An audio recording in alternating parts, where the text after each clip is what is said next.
Hey guys, Dirt here. Yesterday I got a chance to sit down and read the new Star Wars #1 from Marvel. Now before I get into talking about the book, I think there's a couple things that I need to mention right off the bat, just to let people know where I stand. I am a fan of Star Wars, pretty much the original trilogy. Never got into the extended universe very much, expanded universe, whatever you want to call it. Never really felt a need to try to defend the prequels. There's some stuff that's in there that's okay, but for the most part, I've never really had a desire to go back and watch them, again. And never really felt a need to, watch all the cartoon shows and play every video game and all that kind of stuff. So, I grew up with the original trilogy. That's pretty much what I think of as Star Wars.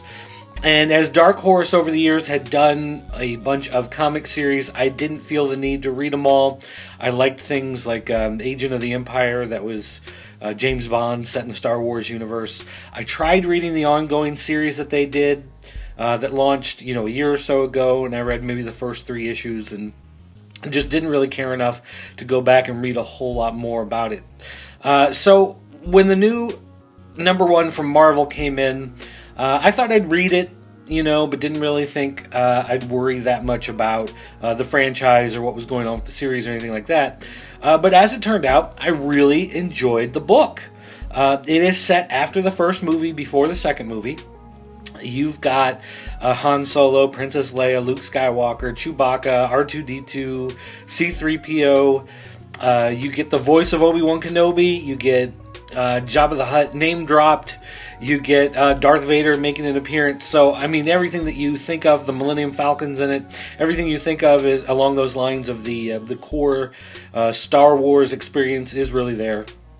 And I think probably because it's set after the first movie, before the second movie, and it's done in such a way. One of the problems I had with the Dark Horse series is that it really felt like you had to know your Star Wars stuff. They kept name-dropping planets and name-dropping, Commander whoever, and, just these different people, and I was never that big into it. And this does seem much more accessible, much more for the casual fan. That original trilogy, you're going to know this fits in perfectly. Everything they say, really seems to work out. And the artwork is really well done. Han Solo looks like Harrison Ford. Princess Leia looks like Carrie Fisher. The likenesses are really well done. Everything plays along nicely. And the story is pretty easy to follow, which is another good thing.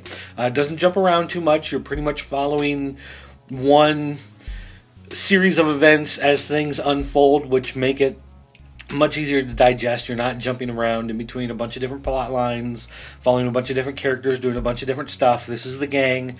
They're all together. They're following up, after the first movie. Things are pretty well established at that point. So everything just kind of works out nice and easy, and it's, a good read. I really enjoyed it. It's definitely one of those things where I got done reading it, and I thought, yeah, I would like to read the next part of this story. I do want to know what's going to happen after this. So with all that in mind, I have to say I'm going to give it 85 out of 100. I'd go a little bit higher maybe if it felt like it was more of an important story. One of the big problems I have with these books is it's in between the first and second movie. We know how things play out. So you're kind of dealing with this situation where they're put in a hostile environment, but everyone's going to make it because they're in the second movie. So that's really about the only thing that detracts from it overall. But otherwise, I'd say, everything else was pretty good. So Marvel Star Wars #1 gets a thumbs up. Good book, 85 out of 100.